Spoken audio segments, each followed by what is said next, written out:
Good morning, boys and girls, and welcome to another online assembly. It's a wonderful day here at Woodridge. The sun's shining, the wind is blowing a little bit, but it's just, I really feel blessed to be at school, to be able to sit outside and to talk to you all.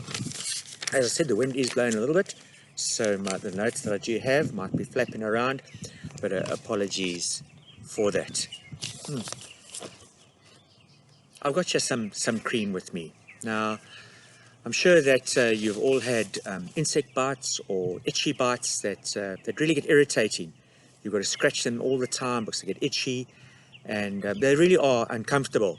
And unfortunately, if you carry on scratching them, they can get infected, and sometimes they don't heal as quickly as they should. So that's where cream like this Allergix cream, comes in very easy, comes in useful. Sorry, because we can just rub it on the scratch or the bite, and it heals and goes away. Now, during the time when Jesus was on earth, there was a disease called leprosy, and this was also a disease where you had sores on your skin, but there was nothing, no ailment or cream that you could put on these sores to get them to go away.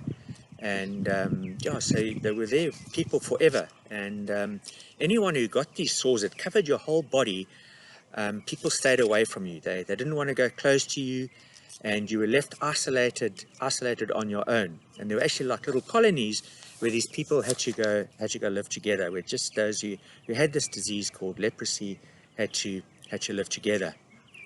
One day when Jesus was on his travels, and he passed this village, and he passed where all the people suffering from leprosy were living, and one of them came up to him and, "Jesus, please heal me."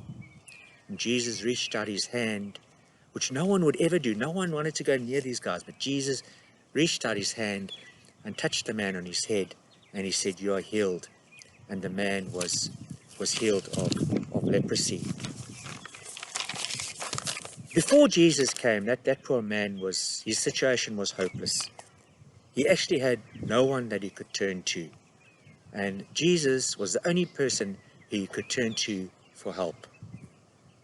He was in a hopeless situation without Jesus being there. Now, I know we're also finding ourselves in a situation now where we can only hope that things improve and believe that things will improve, that soon this dreaded virus will pass and things will return to normal, and we'll be able to all come back to school, to see our friends, to play the sport, to enjoy the outdoor activities, enjoy school life and home life like it used to be. But we need to live in hope. We need to trust in God and believe that God will make things good again. Let's bow our heads in prayer. Dear God, when things go wrong, help us to keep hoping. When we are sad, help us to remember that happiness will come. When we are lonely, help us to remember that people care for us. When we are worried, help us to trust that you will never leave us. Please help us to live in hope. Amen. So as I say, boys and girls, let's remain positive, let's be hopeful, and let's believe that by trusting in God, things will return to normal. Yeah, during this time, a lot of people are suffering out there. Economically, times are tough, and there are many boys and girls who are going, and families are going without food. So for our outreach program, we are, Woodridge, the college and the prep, are going to be putting food packs together for people in need. And I know the college pupils, they are challenging one another to put a food pack together.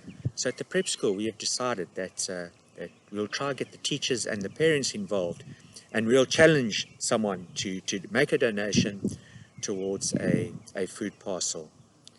So today, I've been asked to challenge to make a donation, and I will make a donation towards food parcels, and I'm going to I'm going to challenge Mr. Charlie. I see he's just walked past. So I'm going to challenge him to donate towards a food parcel. I'm going to ask Mr. Kruger to challenge him to make a donation towards some food parcels. And yeah, one of the parents who I play a lot of golf with, Mr. Faree. I'm going to challenge Mr. Faree to also make a donation towards these food parcels. So Lexi and Maddie, if you could please pass that news on to your dad, and you can find more information on Facebook as to how you can make this donation and challenge other people to contribute to this worthy cause. It's also unbelievable to think that it's been 3 years since the fires. The 10th of June, next week Wednesday, as I said, would have been 3 years since the devastating fires hit Woodridge. Yeah, and we're so grateful that of the positive things that have come out from that fire, and how Woodridge has really just gone from strength to strength. So last year we started a tradition that on the 10th of June, all Woodridge pupils, staff, parents, OWAs, anyone who's associated with Woodridge, we encourage you to wear green that day, just as a means of celebrating the regrowth of Woodridge. So please remember, next week Wednesday, I will ask your teachers to remind you, tell your parents, etc., that let's all wear green on that day, to show that how grateful we are that Woodridge did rise from that tragedy, and has come back even stronger than before. Birthdays this week. We've got from the 22nd of May. The 22nd of May, we've got Leah Maria, Yanda, that's Emma Pochita, Julian, Isabella, Kungamsu, Malaka, Adrian, Anna, Reinhard, Mlibo, and Layla all celebrate their birthdays, and we wish them all the very best. And yeah, we've got a special group to sing happy birthday to you. Happy birthday to you. Happy birthday to you. Happy birthday, dear friends.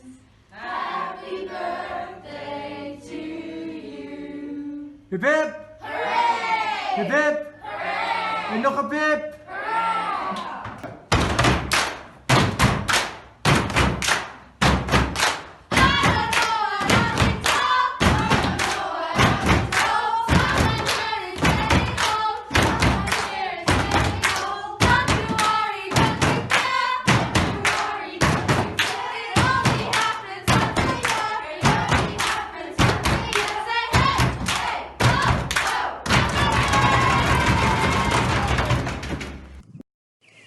So thank you, grade 7s, for doing that. Yeah, and we're thrilled to welcome the grade 7s back onto campus this week. There've been 43 of them who have returned to school, and yeah, although it's been a little bit different for them, they've had to wear their masks. We've had to make them aware of the social distancing, to keep that 1.5 meters apart. But yeah, I really take my hat off to them. They've been smiling. They're happy to be back. They're happy to see their friends, and it's just wonderful to have children in and around the campus again. So yeah, we are putting plans together as to when the rest of the school can come back, and we really look forward to having you all back here. Okay. Have a wonderful week, and I'm going to leave this assembly with some video clips of the grade 7s and their return to campus.